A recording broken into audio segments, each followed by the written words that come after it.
Assalamualaikum warahmatullahi wabarakatuh.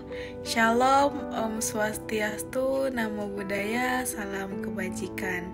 Salam sejahtera bagi kita semua. Perkenalkan, saya Isma Rodatul Jana dengan NPM 2022 10715298. Maksud saya di sini ingin mempresentasikan bab 1 yang berjudul Pengantar Kecerdasan Buatan. Pada mata kuliah Kecerdasan Buatan kelas F5A4 Fakultas Ilmu Komputer Prodi Informatika, Universitas Bhayangkara Jakarta Raya. Yang saya hormati dosen pengampu mata kuliah Kecerdasan Buatan yaitu Ibu Dr. Herlawati SSI MM.Com. Selanjutnya ada definisi AI. Bagaimana sih definisi AI itu? Apa sih definisi AI itu sendiri? Definisi AI yaitu teknologi yang membuat mesin dapat berpikir, belajar, dan bertindak seperti manusia. Selanjutnya ada konsep AI pertama kali diperkenalkan oleh John McCarthy pada tahun 1956. Beliau mendefinisikan AI sebagai ilmu dan teknik untuk menciptakan mesin cerdas.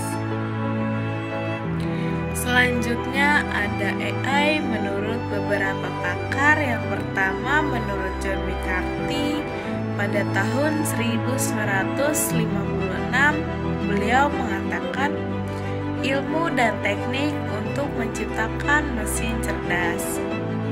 Yang kedua, menurut Skelkov pada tahun 1990, beliau mengatakan meniru perilaku cerdas melalui proses komputasi.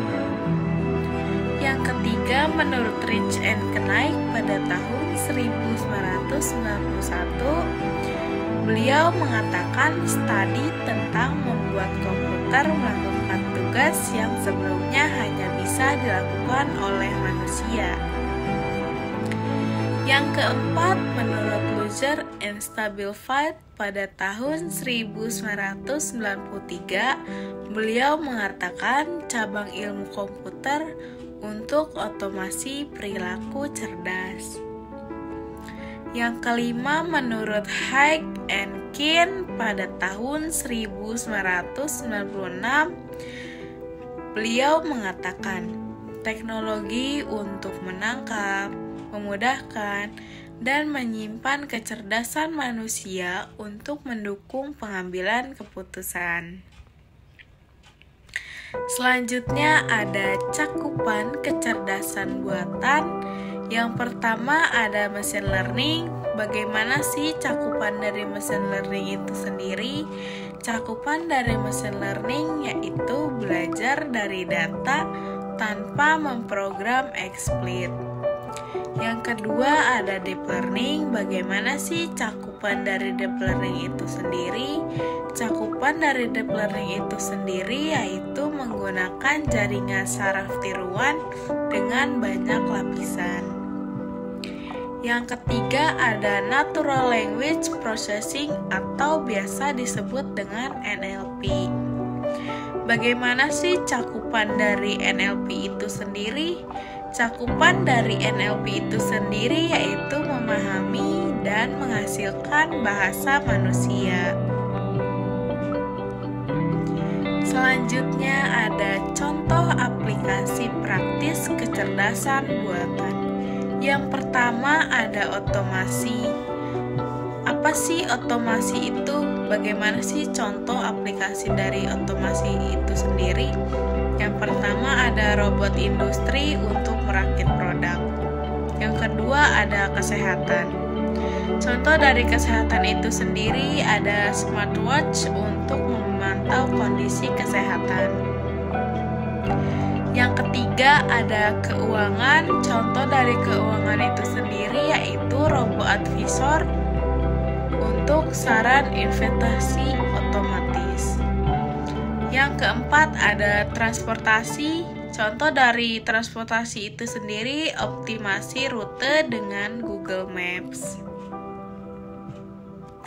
Selanjutnya, mengapa Python untuk AI? Yang pertama, sintaksnya sederhana. Kenapa sih sintaksnya sederhana? Karena mempermudah fokus pada logika dan untuk ideal pemula. Yang kedua, ada ekosistem library kuat, contohnya seperti TensorFlow, Keras, PyTorch yang termasuk dalam deep learning. Selanjutnya ada skitlearn yang termasuk ke dalam machine learning. Yang ketiga, komunitas relasinya besar. Bagaimana sih komunitas relasinya besar?